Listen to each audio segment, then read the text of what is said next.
Today's episode is entitled The Essenes Live Food Vegan Lifestyle as Part of Their Way to God. Interview with Rabbi Gabriel Cousens, MD, Part 1 of 2. We had the honor to meet the respected rabbi at the Tree of Life Center in Arizona, USA, to discuss the spiritual benefits of the live food vegan diet.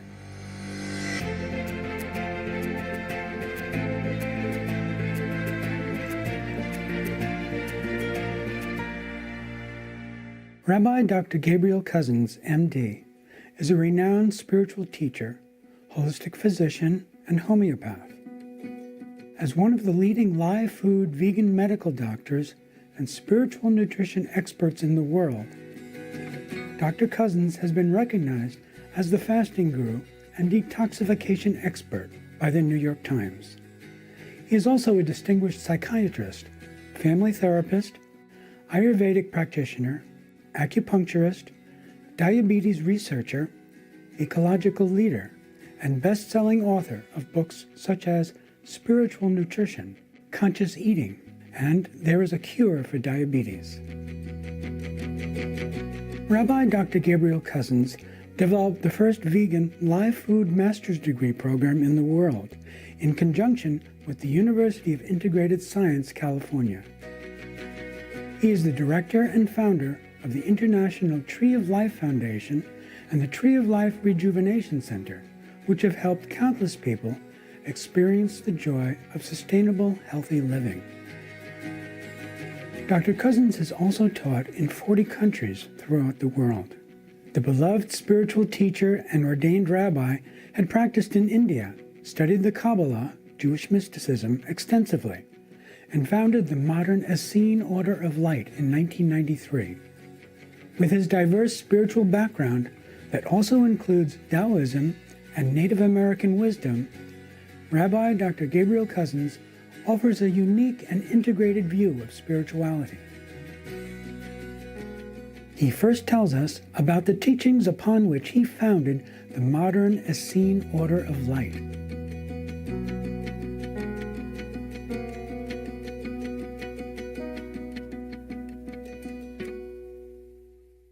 The Essenes, which maybe began about 500 BC, around the time of Pythagoras.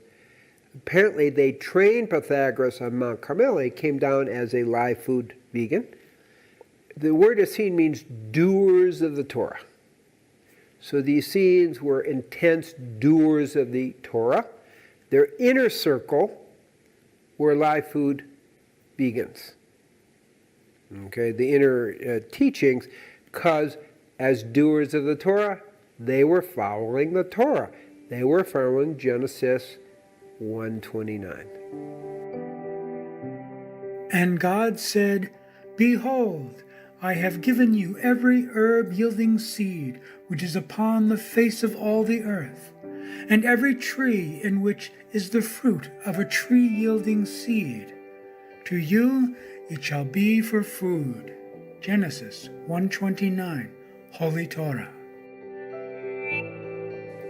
So that's part of it. The other part is spiritual life really requires a certain amount of intensity.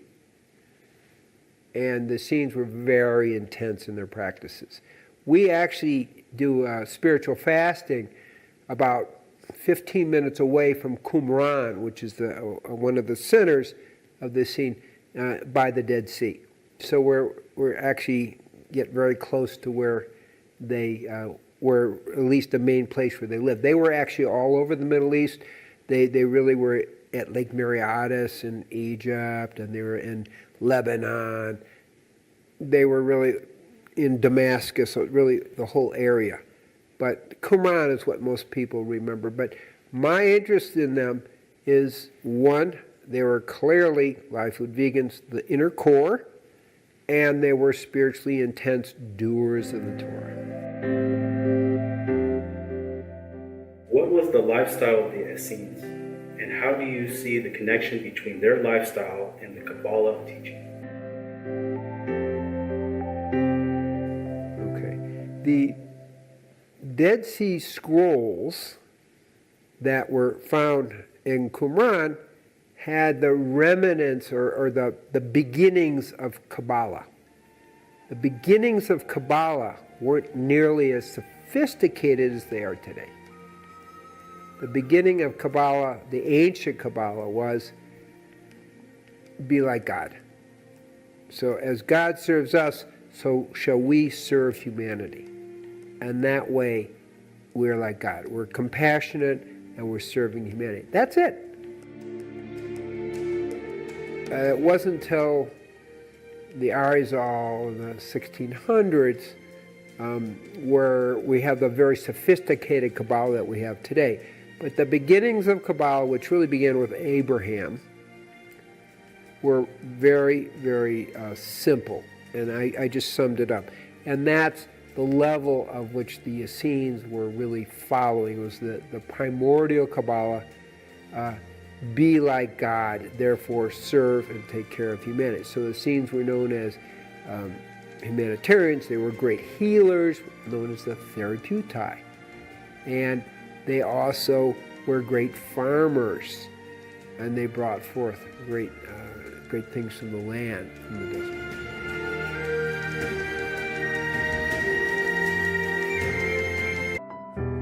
Welcome back to our program. Rabbi Dr. Gabriel Cousens is a radiant vegan raw foodist who has taught many people the joy and benefits of this lifestyle. He told us about how he came to choose this wholesome path, while revealing that it was also the choice of many ancient spiritual practitioners.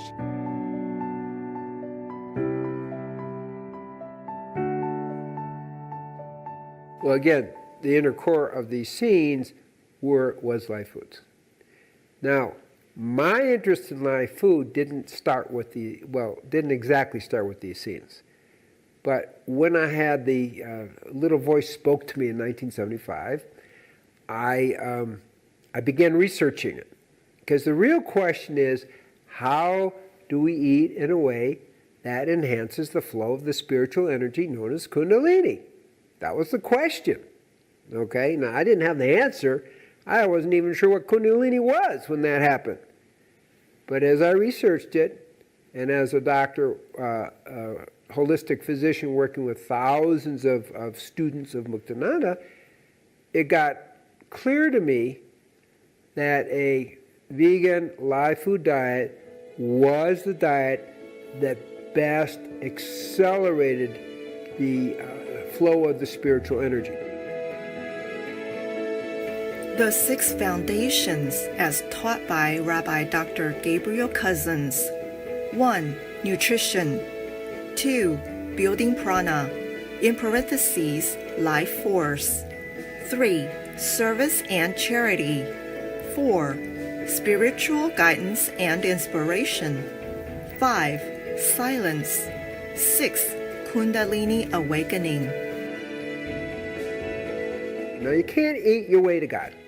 You can't eat your way to God. We don't want to be confused thinking, well, if I do this, it will make me enlightened. No, it's a support. I teach the 6 foundations, and the live food diet is one of the 6 foundations. Actually, live food diet and fasting. Okay? So it's just one of that. But it supports the overall spiritual life. Now, in specific, which is what I was working on, is that from a yogic tradition, part of my background, we have 72,000 nadis, which are subtle channels through which the energy flows. And then there's 3 main nadis, the Ida, Pingala, and Sushumna. Okay? The central channel through which the Kundalini flows is the Sushumna. Now, what became very clear to me in my work with many people with Kundalini and so forth, because I started the first Kundalini crisis clinic in 1976, is meat, fish, chicken, and dairy clog and block the flow of the spiritual energy in the nadis. So what we don't want to do is put that in there. My diet went at least vegan, and then I observed when people went to live food, as it did for me, that energy was enhanced. The flow of the energy was enhanced. That's the really good news. Okay?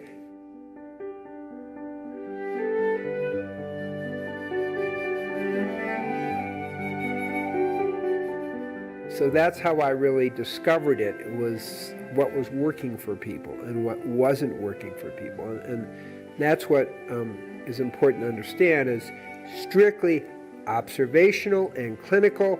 It wasn't based on any theory.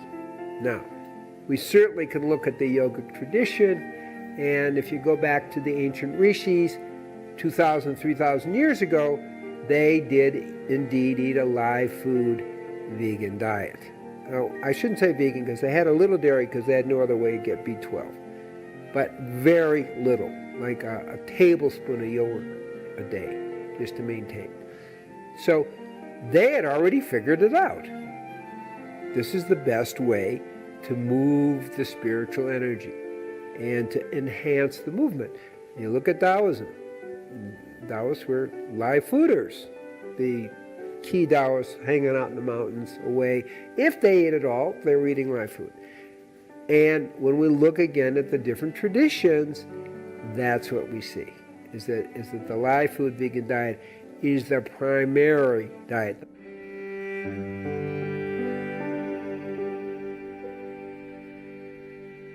The Mormons, Joseph Smith, the inner core of 25, they're all live food vegans.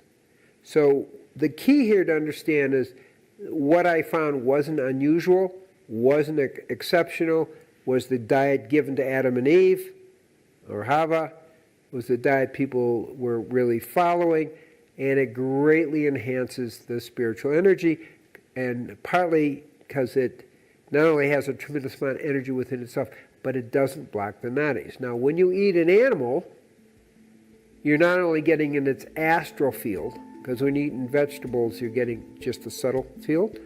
Now, here's the key. The astral field also blocks and lowers your frequency. And, as my other spiritual teacher, Swami Prakashananda, said, when you kill an animal, you create misery, fear, and pain. And when you eat that animal, that misery, fear, and pain goes into you, causing disease and imbalance. But that's pretty straightforward. And so and we definitely can see today that about almost 68% of all disease is related to our diet. And an animal-based diet increases the rates of cancer, heart disease, diabetes, like literally increasing the rate of diabetes 35 to 50%.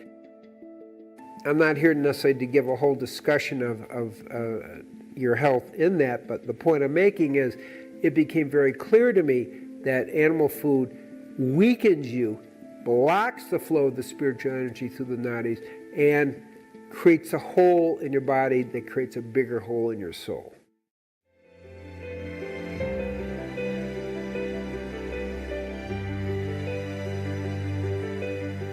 Harmonious viewers, it was a pleasure to be in your company on today's program.